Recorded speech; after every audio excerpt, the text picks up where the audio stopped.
20,000 करोड़ की कोई फैक्ट्री लगवा देते तो कितने लोगों की बेरोजगारी दूर हो जाती। 20,000 करोड़ में अस्पताल बनवा देते तो कितने लोगों की जान बचती।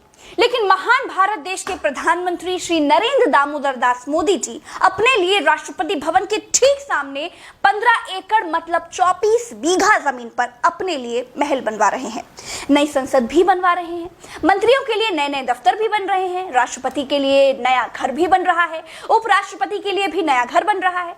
हिंदुस्तान में एक तरफ कोरोना से मरने वालों के लिए जेसीबी से कब्रें खोदी जा रही हैं, दूसरी तरफ सेंट्रल विस्टा के लिए इंडिया गेट से लेकर राष्ट्रपति भवन तक का 3 किलोमीटर का लंबा रास्ता खोदा जा रहा है। गम में डूबे भारत के लोग पूछते हैं कि क्या देश को नए संसद भवन की और प्रधानमंत्री को नए घर की जरूरत थी क्या प्रधानमंत्री के 7 लोक कल्याण मार्ग पर 12 एकड़ वाले घर की छत बारिश में टपकती थी क्या 6 एकड़ में बनी संसद में सीलन पपड़ी की समस्या आ गई थी? क्या साउथ ब्लॉक नॉर्थ ब्लॉक में मंत्रियों के बाथरूम में फ्लश काम नहीं कर रहे थे क्या राष्ट्रपति के लिए भारत देश का 330 एकड़ वाला राष्ट्रपति भवन छोटा पड़ गया था? जवाब है नहीं, ऐसा कुछ नहीं था।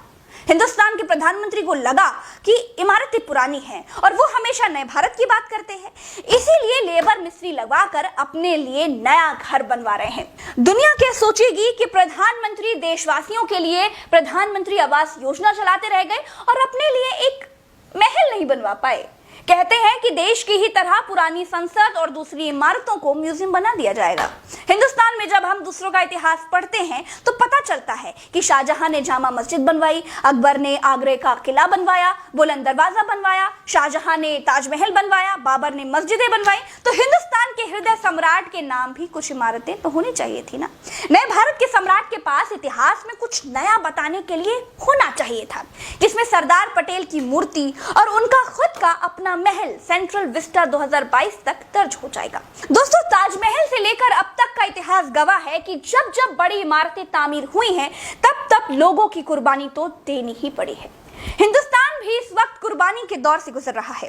कोरोना रोज 4,000 लोगों को मार रहा है, रोज 4 लाख लोग कोरोना से बीमार हो रहे हैं। लेकिन खबरदार, अगर किसी ने आवाज उठाई, बादशाह के आराम के लिए राजपथ पर महल बन रहा है। प्रधानमंत्री के महल से लेकर पूरे सेंट्रल विस्टा प्रोजेक्ट में 20,000 करोड़ लगे हैं, सिर्फ शौकिया तौर पर अनावश्यक निर्माण के लिए। कोरोना महामारी के बीच हिंदुस्तान पर कुबेर भगवान ने कोई धन की बरसात नहीं की है, हमारा खजाना खाली ही है। भारत पर मौजूदा स्थिति में 558.5 अरब डॉलर का कर्ज है। भारतीय रुपए में कन्वर्ट करेंगे ना तो आपके होश उड़ जाएंगे। हम चाहते हैं कि आप हमारा सच्चा वीडियो आखिर तक बिल्कुल होश में रहकर देखें, इसीलिए हम इसे डॉलर में ही छोड़ देते हैं। दोस्तों, जिन लोगों को ये सेंट्रल विस्टा वाली कहानी समझ में नहीं आई हो उनके लिए थोड़ा और आसान कर देती हूँ।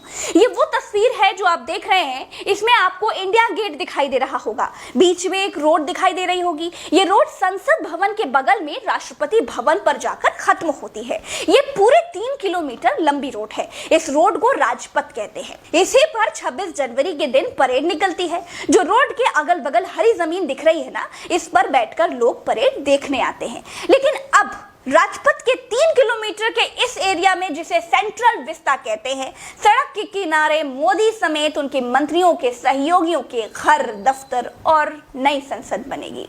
दूसरी तस्वीर देखिए, सड़क के किनारे भयानक तरीके से खुदाई चल रही है। मोदी जी का नया भारत दिल्ली में बनाया जा रहा है। नए भारत का मतलब तो आपको समझ में आ ही गया होगा। नए भारत का मतलब है भारत के प्रधानमंत्री का 24 बीघे का नया लग्जरी आलीशान घर।